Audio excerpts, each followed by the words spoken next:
Hello aviators, my name is Chris Palmer from Angle of Attack with another series of questions for Ask the CFI. We do Ask the CFI every Monday to kick off your week in a positive way, answering your flight training, aviation career, flying, written tests, all sorts of different questions related to your aviation journey. Pretty much anything goes here. I typically take these questions from Instagram, where I post a story each Sunday afternoon or evening for you to enter in your questions. And then on Monday, I answer those live on Instagram and then record them here for you so that you can see them on YouTube and then also listen to them on the podcast Aviator Cast from Angle of Attack. So it's great to have you here. If this is your first time, welcome. There's lots of material here for you. Please subscribe and like this as you go throughout. Comment on anything that you want more clarity on or any thoughts that you have. That is also really helpful. And this is also a searchable index, at least here on YouTube, where you can search out the question, hit the time code, and that'll take you to the question that you are interested in that is relevant for you. So let's dive right into these questions and jump into Ask the CFI. Let's start with something that's a little bit just technical and start to talk about that. So having a hard time with my power off stall. Any tips? So the power off stall is also known as the approach to landing stall. And I've really tried to rename it myself to make sure that I connect that approach to landing to it, because that will tell you everything you need to know about setting up your power off stall. So you're coming into the pattern, right? You're going to be landing. You're reducing your power back as you're coming into the pattern. Power off, that's how we know we are doing a power off stall. We're emulating a landing. So you will typically do this with flaps. You can either do it straight ahead or you can do it in a banked turn. Essentially, this one is really easy. With the flaps out in most airplanes, the airplane is more docile in the stall. You don't have the left turning tendencies that the power on stall. We know that if you have that powerful throttle or even partial throttle, that you are going to get those left turning tendencies that will pull the nose one way.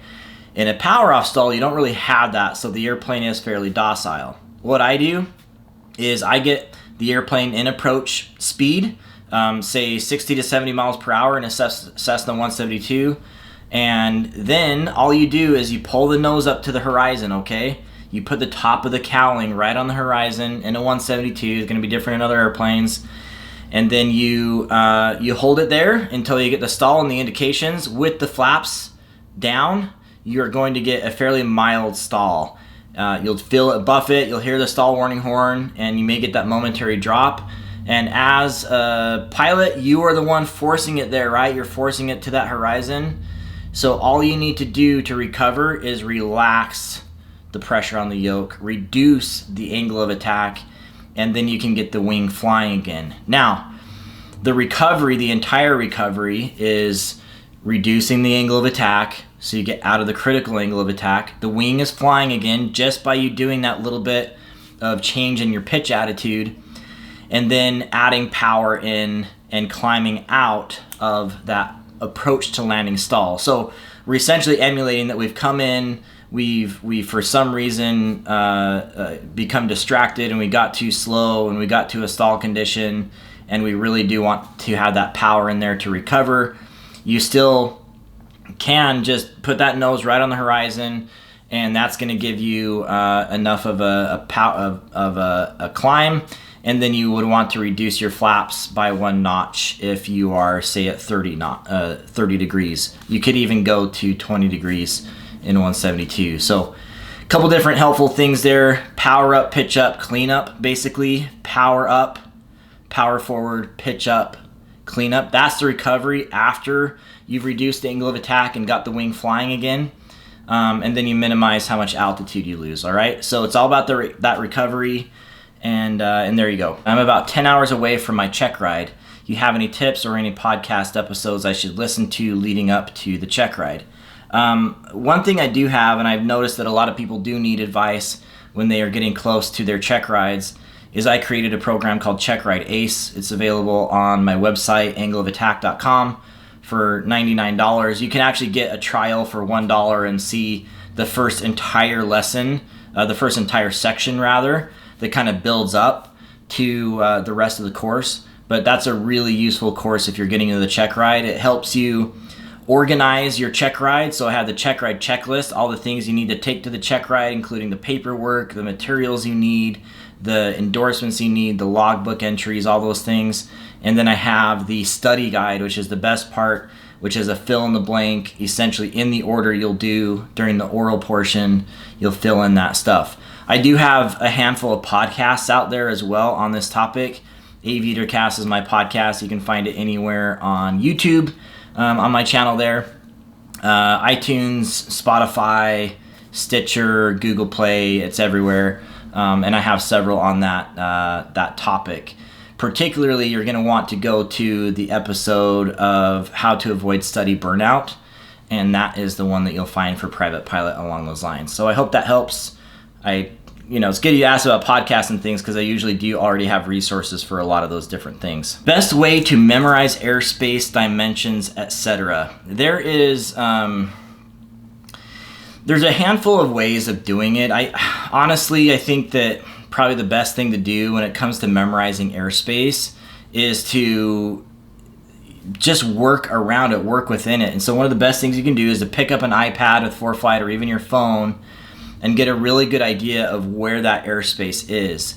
It is hard to interpolate, the rules that you have with airspace, the altitudes that you have with that airspace, especially the airspace that isn't charted, and then how to visualize that in 3D space when you're actually going through it. So I know that is a bit of a chore.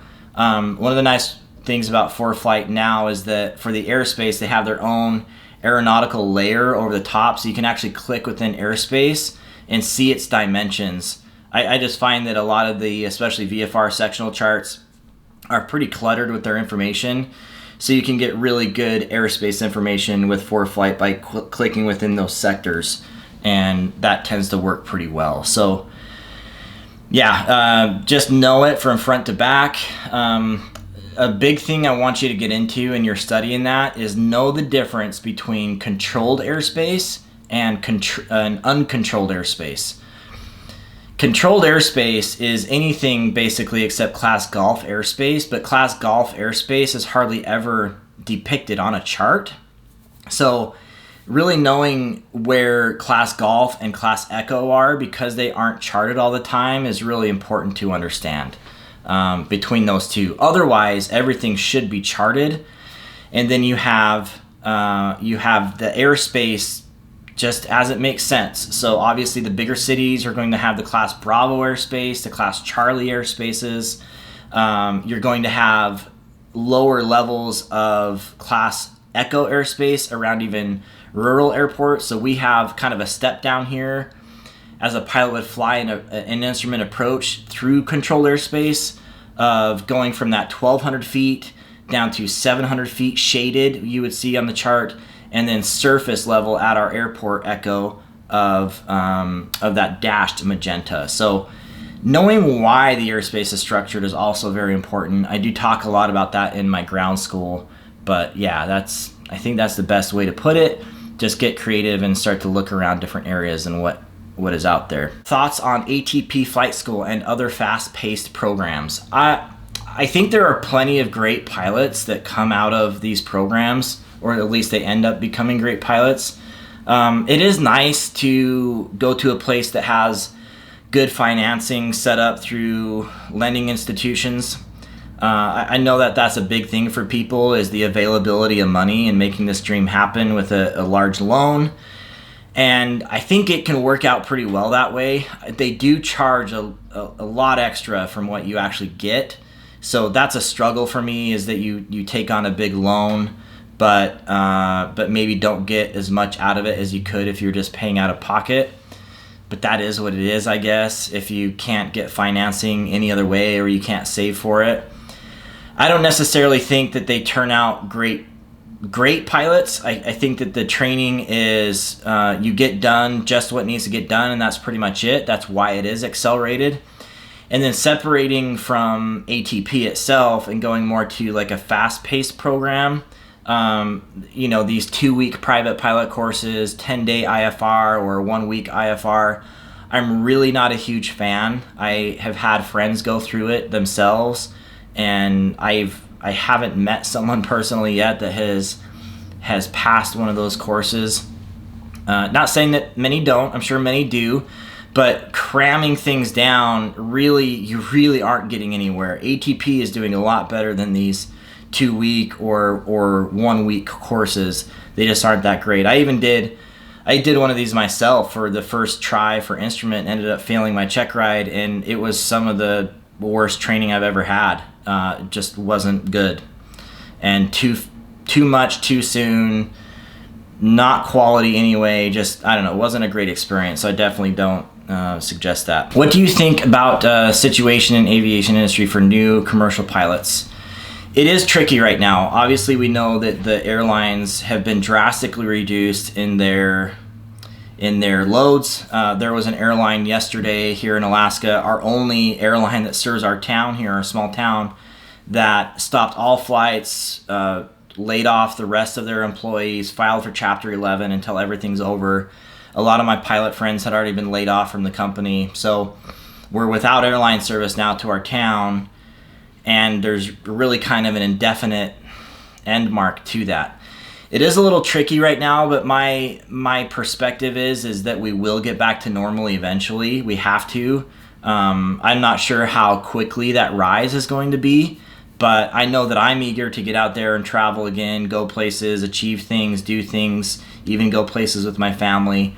And we've got to get through this. We've got to find a way to get through this. So that's kind of my beginning message on those that are looking to go through aviation right now, even in these uncertain times, is you have nothing to lose by starting to work through it and keeping that dream. And especially starting with those things that are knowledge things like ground school and getting into the books and getting started in a lot of different areas. Not a super great time to go and get a $100,000 loan to get all your training. I'd maybe wait a month or two on that and just kind of see how things pan out. But I think that for those that stick to this, the world has been through things before, like 9/11 and a bunch of different events, that this too shall pass, and we'll find a way through it, and there will be a demand for pilots again. So I think we've got to keep our eye on the ball and keep progressing toward those dreams and those goals. In case of engine failure after takeoff, what is the best action in different aircraft positions? So there has been some speculation recently about something called the impossible turn. As instructors and as kind of a safety mechanism in aviation, we've called the impossible turn that turn back from the runway after you've taken off and you have an engine failure. So say you've taken off, you're at about 500 feet, you have an engine failure. Can you successfully turn back to the runway and land on the runway? And many people have died trying this. Smaller general aviation airplanes that are made for training, like a 172, Cherokee 140, Bonanzas, most of the airplanes that we use in general aviation cannot do this. It is very unsafe to do this. You have to be a trained aerobatic pilot to be able to pull this off. There are some people recently that have been speculating that it can be done, but that's typically done with a bush aircraft with high lift devices, lightly loaded, good weather. So we still need to consider that final, or rather that departure leg, as the impossible turn. If you're flying straight out and you're below 1,000 feet, I think that's still my minimums. You should be landing somewhere straight ahead or within 30 degrees from where you're at. It's the big steep turn back that really dissipates your energy, where you lose altitude, that's a little bit scary. Now, do you just do a huge long final or a big departure leg and just keep flying straight out? Well, if while you have power, you turn a crosswind at a reasonable time, say 500 feet, between 500 and 800 feet, and you turn that crosswind leg, well, now you only have a 90-degree turn back to the runway, essentially, and the entire situation has just changed. So then I would absolutely try to get back to the runway at that point, or at least back to the airport environment where I know it's free of obstructions and things. And then if you're on downwind, I mean, you can absolutely land on the runway if you're on downwind at almost any position. So I would definitely think of that too. Knowing where the terrain is around you, the buildings, the parking lots, the golf courses on your departure path is a good procedure to go through and be familiar with that. I think that can add to that safety of the impossible turn. I do still think we should be considering it as impossible because the average pilot cannot do it. I wouldn't do it. I would still land straight ahead, 30 degrees either side. That's what I'm going to do because I know that turn back is very dangerous. We can get into a stall spin accident. Couple questions along these lines today of both high school degree. This looks like undergrad degree. Let's talk about full bachelor degrees too. So there was a time when airlines required bachelor's degrees, especially the legacy carriers or the large carriers, anywhere from Alaska, Southwest, Delta, United, American. They were all requiring 4-year degrees. That's been changing a little bit, and they've taken that restriction out of their hiring, but it doesn't necessarily mean that they still don't look at that in a good way. I'm not sure I'm a huge proponent of doing a professional aviation degree, meaning you actually go to school for a professional pilot sort of thing. I started out doing that myself, and I just think that it's better to have something to fall back on, like aviation business, airport management, business in general. I think there are a lot of different things you could get a degree in that are more of a fallback or something that can add to your aviation career rather than just the aviation career itself.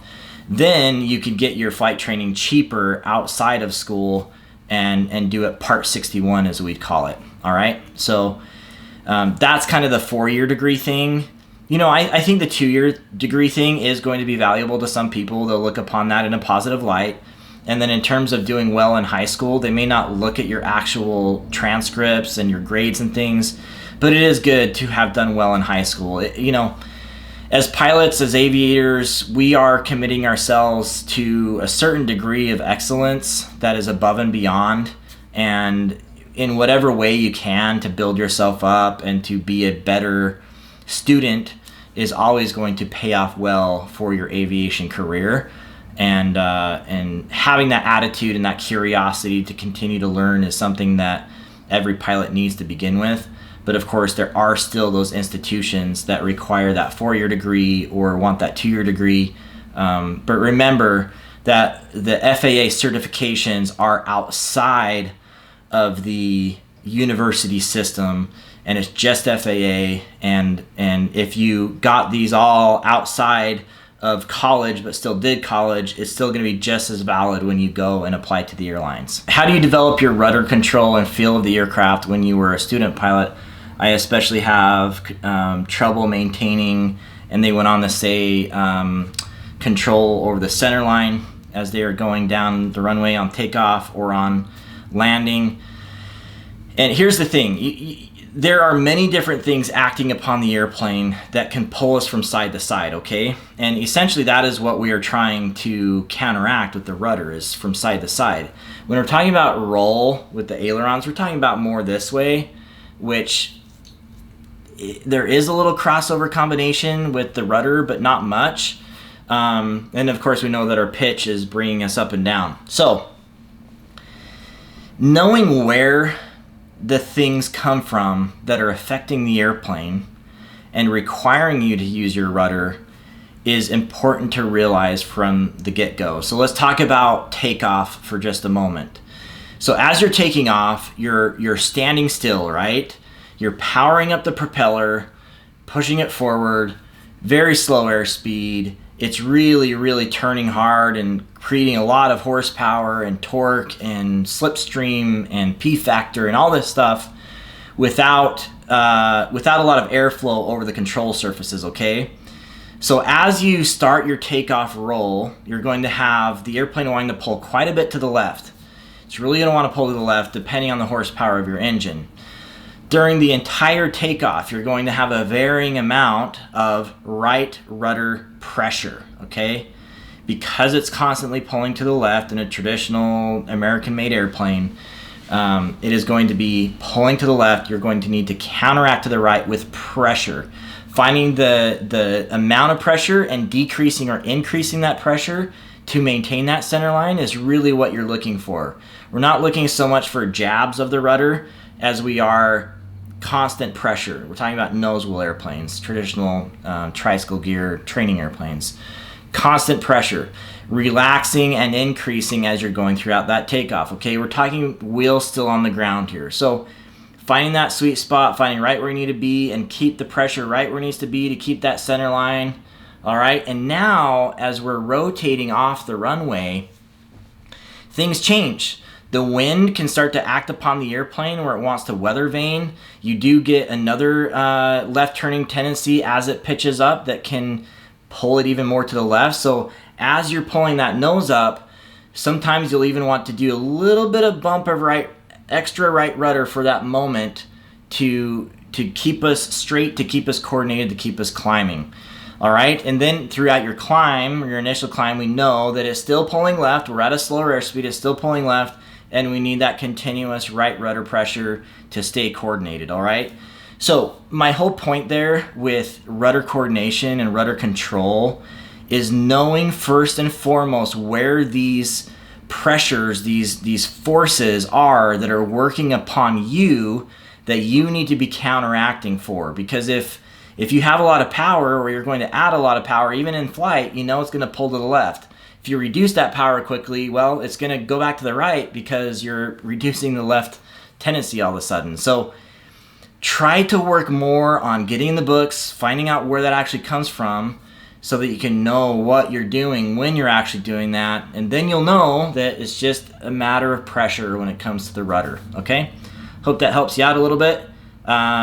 That's how I teach my students, or at least one way to phrase that, and I hope that works well for you. How many hours per week should a student pilot average to stay proficient? I would say a couple flights per week are the best way to stay on your game and be progressing. One flight per week is plenty to keep your proficiency, I think. That'll definitely keep you on track. I also want you to think about keeping your proficiency even outside of flying an airplane. You can do that with continuous study. You can do that through watching YouTube videos, podcasts, whatever.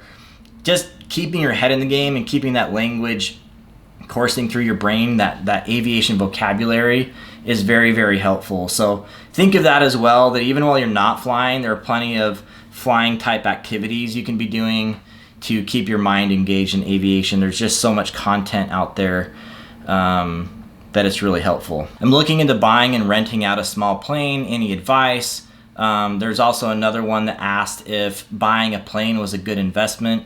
I think those are kind of two different subjects, but they do have some crossover. You know, airplanes typically hold their value if you maintain them well and it's a good market. Right now, there's a little bit of uncertainty on if the market will go down or not, just because of supply and demand. There may end up being some flight schools that go out of business, and so we see some more airplanes on the market here for a little bit. But we'll see. I'm not quite sure about that. You know, we all could make it through this just fine. So I think buying and renting out a plane as like a business, you know, you got to lease it through a business. Make sure that whoever is renting out the plane is doing so well. You're going to have to pay for insurance if you're doing it yourself. It just does get a little bit tricky, and you're going to need to, you're just going to need to be careful with that the airplane is being used for good purposes, that the person who is flying the plane is getting checked out. A lot of it ends up coming down more to an insurance thing than a regulation sort of thing, because if you let someone take your airplane that's not supposed to take your airplane, even though you're insured, and they end up crashing it, then you're not going to be covered.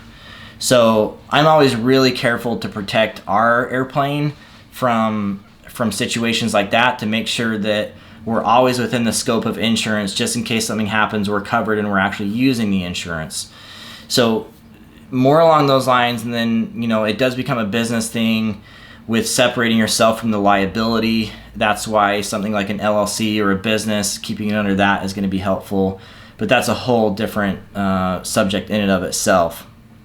I do lease the airplane for our flight school. My neighbor owns it. I'm thinking about buying it. It's something that we're kind of thinking about, but you just gotta be really careful about it, protect that asset, and then it will, as the other question is, it will be a good thing to resell at some point, typically.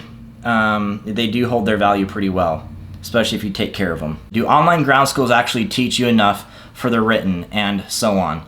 Not all of them do. Some of them are fairly surface level and talk in more generalities about aviation and what you're going to go through for that particular license.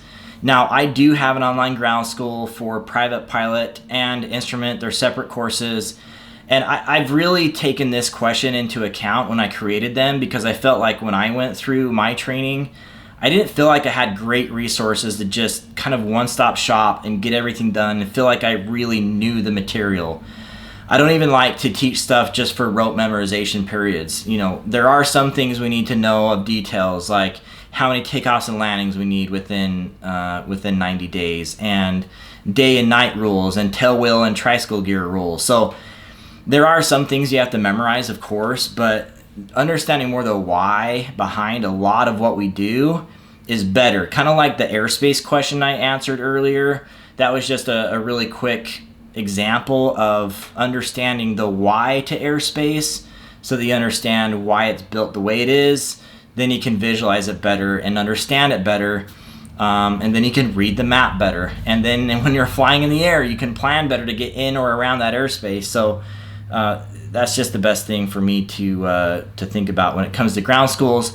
And I've really tried to achieve that with our ground school at angleofattack.com. Do you prefer a Piper or a Cessna for private pilot training? It doesn't matter. The Cherokees, they're great airplanes. 152s, 172s, even 182s are great airplanes for training. It really just depends. And they all fly pretty similarly with a couple of quirks here and there, but they're all made to be generally stable airplanes. So it really doesn't matter. You're going to be jumping between different airplanes as you go throughout your training anyway, so just embrace it. Whatever is available, whatever's safe, whatever you've got, find a good combination and fly with that. Yeah, I think that's the best thing that we can do, and it gives us the opportunity to learn different things over the years. Different types of airplanes, different quirks, different philosophies. You know, Pipers have a lot of great things about them. They have some not so great things about them. Cessnas have a lot of great things about them and some not so great things. So it really just depends. One of my favorite airplanes is the Beechcraft Bonanza. Have quite a lot of time in it. Beautiful operating airplane. I have a lot of great things to say about that. Is it a great training airplane? Maybe not, but for other purposes, amazing airplane. This is a question about when I think schools are going to be opening again. This person is 0.4 hours remaining of hood time prior to their check ride. And when do I think schools are going to open again? The curve as it stands right now is looking like it's going to bottom out somewhere around July or August, worst case scenario for where we're currently trending. Now, there are a lot of factors there. Are we as individuals playing into that? Are we helping or hurting the process? There was a Facebook group last night of flight instructors that were arguing back and forth about whether or not flight instruction was an essential service right now, and if they should be instructing in an airplane. And I think questions like that at a time like this are just really, I don't know, someone's missing the point. Like, there's a virus spreading, and if we keep distance from each other right now, we can stop it and we can get back to our normal lives. That's the simplicity in which I see it. So I'm not instructing, but it means that we all have to play a part in that. I know it's not comfortable. It's not great that you are that close to your check ride, and you're probably going to end up doing more time than that now just to get back up to snuff once it's time. But this is like a life-changing event that we're all going to remember, that is going to change the world in many ways. And we just need to play our part and get it over with and move on to the next thing. So hang in there. It's going to be June, July. June, absolute best case scenario. July, more likely. August is possible, even further if people were to just leave and like go do whatever they wanted, which I don't really see happening. I think most of you out there are doing your part and keeping your distance and washing your hands and doing all those things that they recommend. So I think we're going to do good. It's just going to be a bit of a frustrating, slow start to the summer, and then hopefully we can all start getting back into it, okay? So we'll see what happens. What do you recommend to attain an American PPL if I already have a Venezuelan PPL? Taking a foreign license and coming and getting an FAA conversion is an entire process in and of itself. You also have to go through the TSA is really where you need to start. If you're going to do any flight training in the USA, you go to the TSA and sign up and start to go through that process of being vetted so that you can do flight training in the USA. Basically what they're doing there is they are avoiding a repeat of 9/11 of training foreign nationals in our flight school system. So start there and then start to go through the conversion process if you're a private pilot. From what I understand, the foreign conversion is fairly simple. Where it gets complicated is when you start getting into instrument and commercial, especially commercial, where it can get a little bit more tricky. If I remember right, I think you have to actually do a check ride for that license. So just start working through it and you'll eventually get there. What is induced drag? Induced drag is drag created as a byproduct of lift.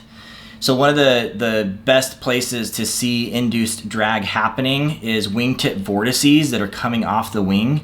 That is a kind of induced drag that is happening. So as we increase our airspeed, we can also increase our drag because we're getting more pressure on the airplane, essentially. There's probably a better way of saying that, but that induced drag, the drag created as a byproduct of lift, is induced drag. So those wingtip vortices, you can look those videos up on YouTube. There are a lot of good ones that show that happening visually, like through some mist or some clouds or some smoke, and that gives you an idea of what induced drag is.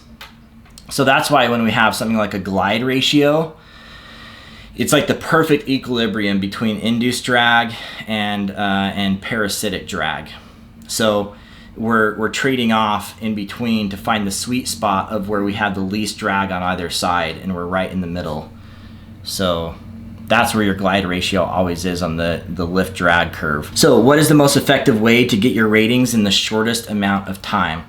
This is going to be a little bit out in left field, okay? We talked earlier about a place called ATP, about some of these flight schools that will push you through super quick. There are many flight schools out there, mine included, that would help you get through your ratings fairly quickly if you simply come with your financing ready and basically it's your full-time job to train and you're ready to go. That one-on-one attention from many flight schools can be something you look for. The financing ends up becoming the issue a lot of the times. So just be open-minded. You don't need to go with the place that has the best marketing and is selling this get your ratings all at once sort of thing the best. Most flight schools will approach this and be able to handle you fairly quickly. They have planes, usually instructors that are willing to go through that, and that's a helpful exercise. Now, where I really want to go with this is the most effective way and the fastest way for you or anyone to get through your training comes down to your own personal effort. All right? I think that there are many things that hold people back from becoming pilots, or at least the most common things, right? We always hear about them. There's time, there's money, sometimes there's even family, all right? I think there is another one, and that other one is effort. I have found that there are a lot of people that have the time, they have the money, but they don't have the character, the ability to exert the effort needed to do something like we're doing here. In aviation, there are no participation trophies. You go through your training, you finish the required time, you finish it to the test standards, which are called the Airman Certification Standards, and you get there. It doesn't matter who you are, it doesn't matter how much money you have, it doesn't matter at all. You have to achieve those things. I have found plenty of people willing to part with their money and their time, but I have seen those same people unwilling to part with their laziness and put in a bunch of effort. And I know that sounds like an odd way of approaching this, but really, if you're going to get through your training fast, if you're going to be a 40-hour private pilot rather than a 60-hour private pilot, if you're going to get your instrument done in a minimal amount of time, if you're going to get your commercial pilot done at 250 hours, you have to be the type of person that exerts yourself at home a whole lot in personal study to understand the concepts, the maneuvers, the knowledge that you need to become a pilot. So I guess that's just a little bit of an inspirational speech in that it does end up coming down to you and finding the right partners as well, because you really can't do it alone. Eventually, you got to find a great instructor or a great school, and find great partners to help you along with that. Okay, so just want to encourage you with that personal effort, that it does take quite a bit. What drove you to enter the flight school business, and what tips do you have for anyone wishing to do the same? This is maybe something I can just answer really quick. I have a big passion for aviation, and especially passing that passion on to other people. That's why I'm doing this Ask the CFI live, and then on YouTube later, live stream with you guys, because I give a whole lot, and I really want to see people achieve their dreams. I think the best and most direct way to do that is through being an instructor. We didn't have a flight school here in my hometown, and I thought it would be a great way for me to keep flying and get my time. And so I created a flight school out of one airplane, and got the insurance, and I've been through a bunch of different things that I've had to do. But it's really great to be able to see someone achieve their dreams in aviation. And I know that instructors that have taken people through the entire process and see them at their check ride and see where they go after their check rides is just such a valuable part of life as a pilot. And I can't imagine not doing it this way. It's just been a really enjoyable thing to do. I've been doing aviation education for 13 years, 14 years now. That's how old my company is. But it's largely been media based. But over the last 3-4 years, I saw the opportunity to do it in person and live with people, because at the end of the day, what matters is the individual, and I've really tried to focus on that. So I would say go for it, especially if you are going to really help people and focus on their success. Please be a good flight school. We need more of them. It would be very, very helpful, okay? So I'm all for it. Do you recommend becoming an MEI? I don't even have my multi-engine ratings at all, because I don't have a reason to do it yet. I'm an instructor, first and foremost. I don't have a multi-engine airplane. Don't really plan on doing that. Don't plan on going to the airlines, so I don't need that multi yet. If you are planning on going to the airlines and doing different steps along the way like that, then absolutely you need to move toward the multi-engine and get it done. You can get it done with a handful of places. You can get it done fairly quickly. Some places you can pay for more time to get more time in a twin engine. So it just kind of depends on your situation and where you're headed. That's when you're going to want to add the multi-engine. If you're going to become an airline pilot, absolutely you should do it. How long have I been flying? I've been flying since I was 18 years old. I took a discovery flight at 17. And gosh, 16 years, over 16 years now. So I'm 34. Is that math right? I don't know. But yeah, long time. Keeping in mind the current situation of the aviation industry, will it be a good time to start flight training toward the end of 2020? I think we will. Currently, based on what we're all seeing and what the data shows, it will be a good time to start at the end of 2020.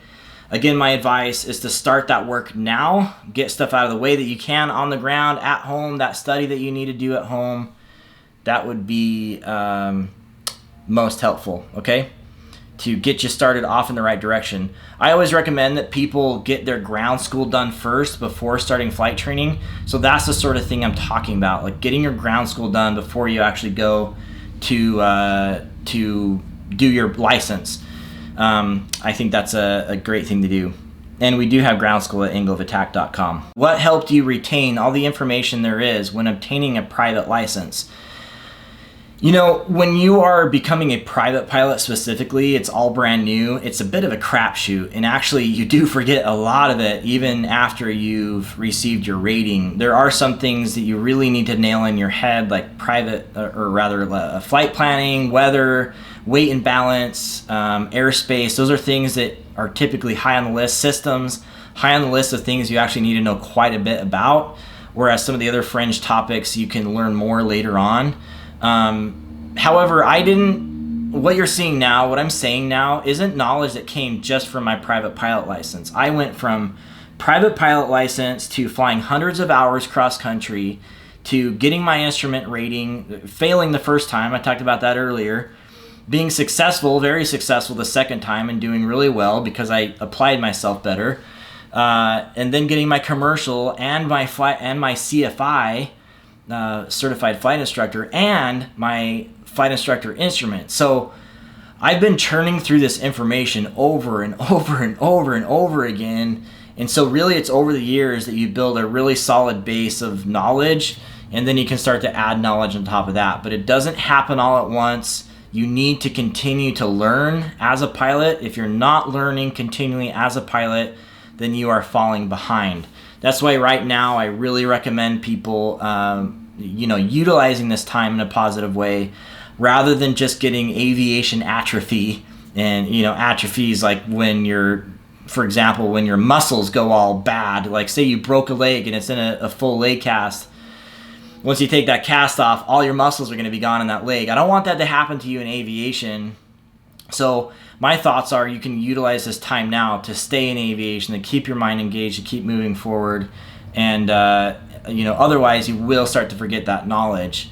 And I'm also a big believer that even though we have a flight review every 2 years to maintain your license, I'm a big believer that we should be doing that every 6 months or every year with an instructor, meaning going up and reviewing airspace, doing ground, reviewing airspace, reviewing different things and topics, and then going up and doing maneuvers in an airplane, landings, just perfecting yourself all the time.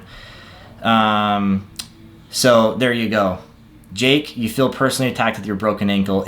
That analogy was specifically meant for you. It's possible to have flaps out of sync in a 172.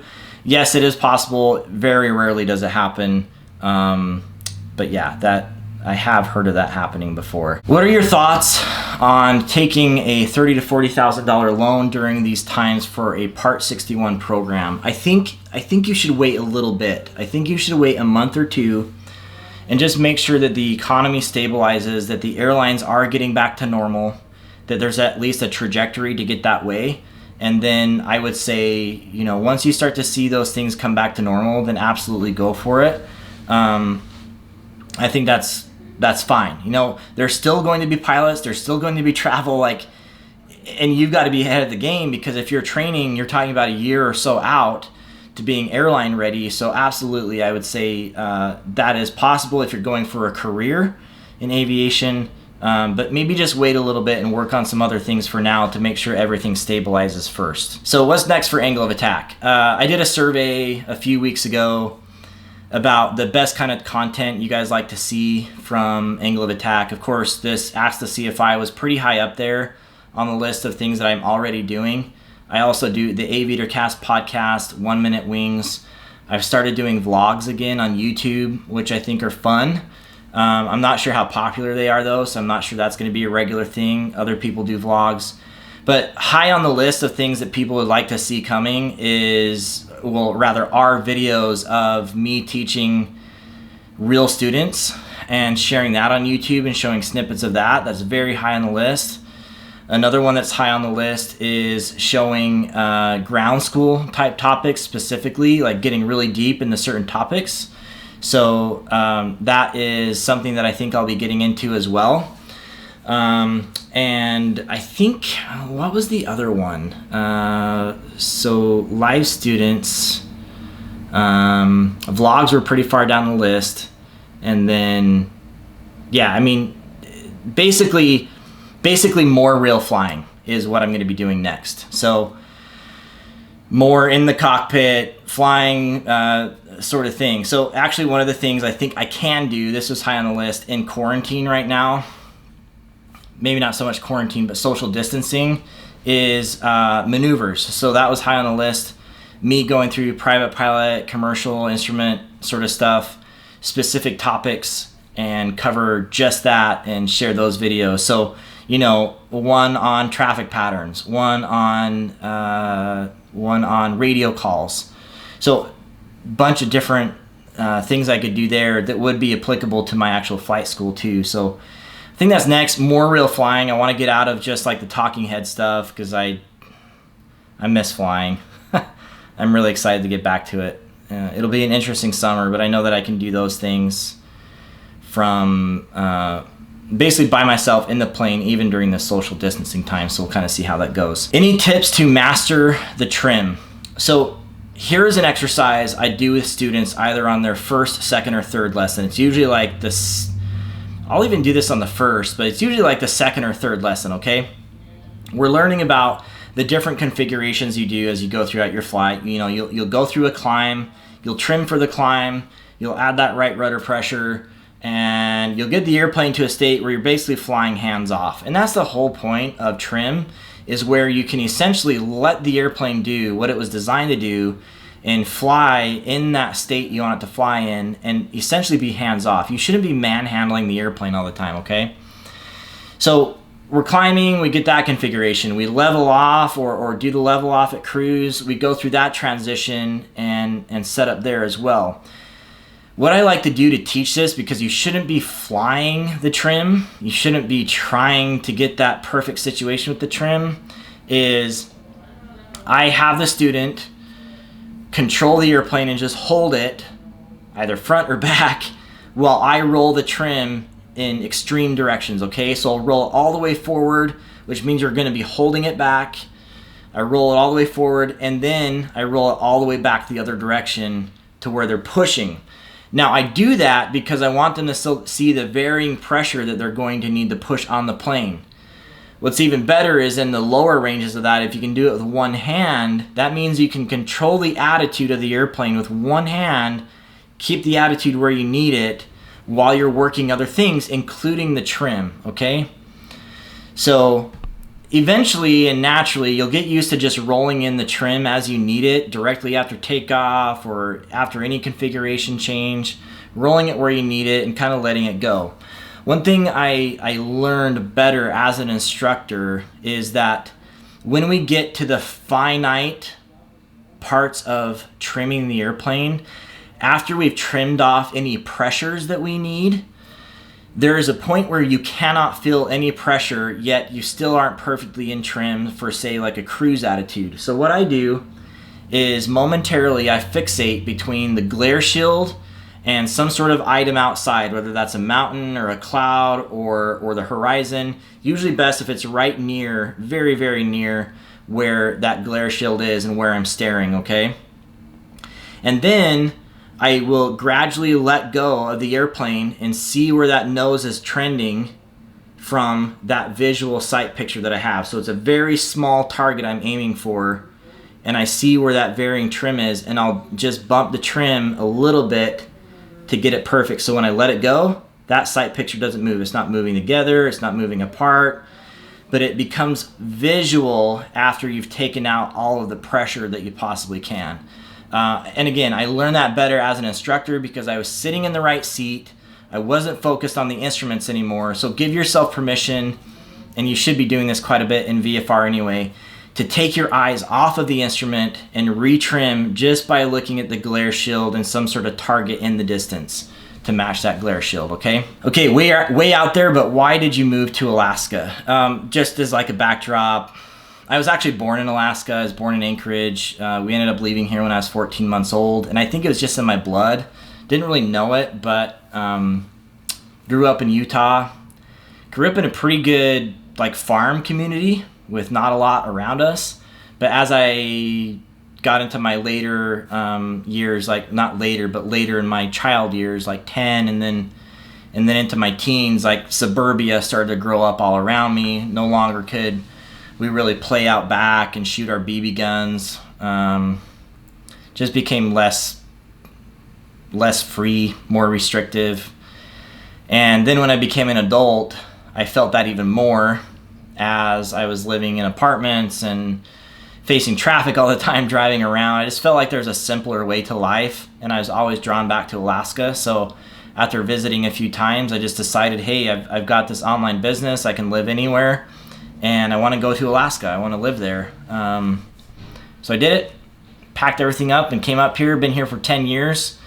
The majority of my adult life, which is cool. I've been in Alaska more in my adult life than anywhere else. I really love it here.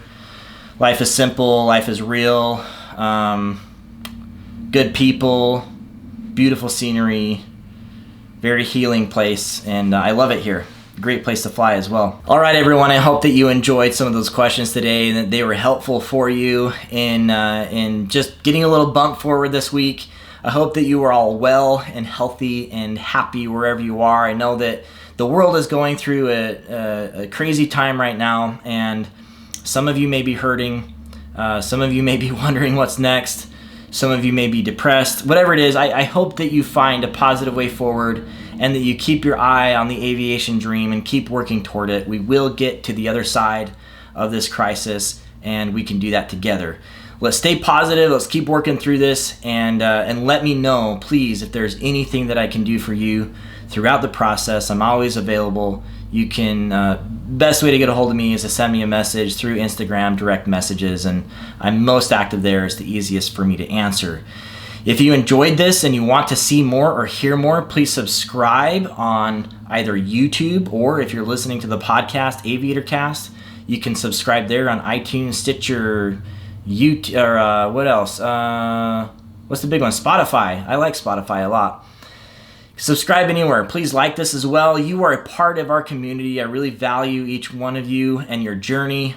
Please let me know if there's anything I can do to help you along the way. And I wish you a good week this week, all right? So enjoy. Let's keep moving forward. More content coming soon. I'll talk to you guys then. Throttle on.